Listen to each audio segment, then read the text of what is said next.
The phone rang. Her name flashed. I froze. Hello? Her voice, calm, distant, detached. I want a divorce, she said. Nothing more. No explanation, no warning, just this. I started, but she cut me off. You can only speak to my lawyer. The line went dead.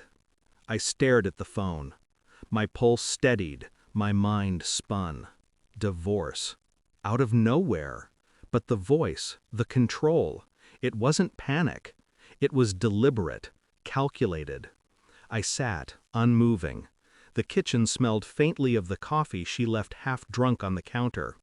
I wanted to throw the cup, smash it, but I didn't. I never did.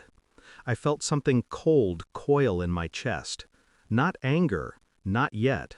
Something sharper, awareness. I dialed her lawyer's number. A secretary answered. I scheduled a meeting. I said nothing about my trembling hands or the storm in my head. Because she thought she could control this. She thought she could hide. I would show her otherwise. I arrived at the office. Neutral walls, neutral chairs, the faint hum of an air conditioner. Everything carefully impersonal. The lawyer, a tall man with tired eyes, greeted me. Polite, but with a subtle tension. Yes, I am the husband, I said. He stiffened. His eyes flicked to the papers in his hand. Shaking, slight, but enough. I watched him, every twitch, every falter, every beat of silence. He was afraid, but of what? Then it clicked. Not him. Her. Her betrayal had a pattern. Small lies, missed calls, odd excuses. I had ignored them, rationalized them, but now it was clear. She had built a life in layers, and I had only glimpsed the surface. I left the office, silent, calculating. Every instinct telling me that what she feared most wasn't my anger, it was my mind. My ability to follow the threads she thought were hidden. I didn't rage, I observed.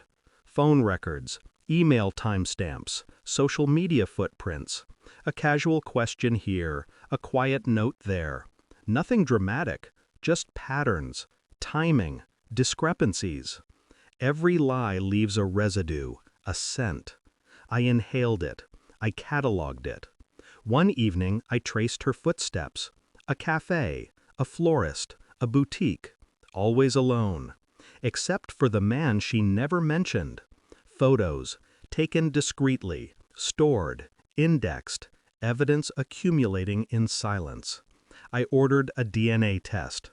Nothing about me could betray it. I handled it clinically, professionally. The envelope arrived, white, unassuming, but inside, the proof. Proof that shattered the carefully constructed narrative she fed the world.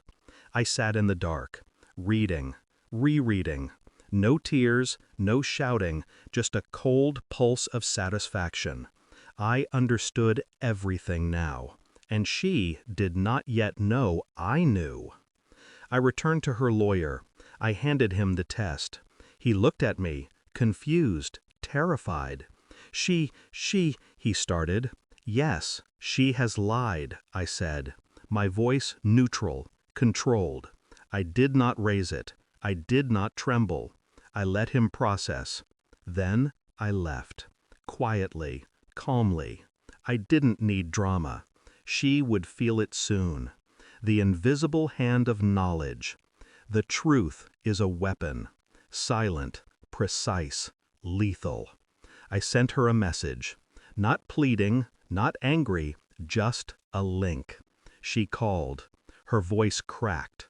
Not the measured tone from before, not the calm I had endured. Why? I didn't answer. I didn't need to.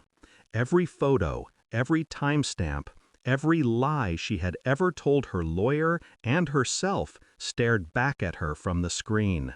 She was broken. Quietly, internally, the mask shattered. Not because I yelled, not because I confronted, but because the truth, laid bare, is unbearable to those who built their life on deception. And then I walked away, slowly, each step deliberate, each one a measure of control. She could watch, she could rage, she could beg, but I would not turn back. Her world crumbled in silence. Mine stabilized in clarity. I returned home. The apartment was empty. The faint smell of her perfume lingered. I inhaled it once, then let it go. No tears, no recriminations, no longing. Just clarity. Cold, absolute clarity. The betrayal had been immense. The damage undeniable. But the power shift was complete. I held it. I controlled it. I poured a glass of whiskey, sat in the dark, watching the city lights flicker. She was gone. Her lies exposed. Her power neutralized. And I felt nothing but cold satisfaction. I am not the man I was. I am the man who saw everything, who waited, who won. And now I walk alone, unbroken, untouched, untraceable. She can scream, she can regret, but I am beyond her reach, forever.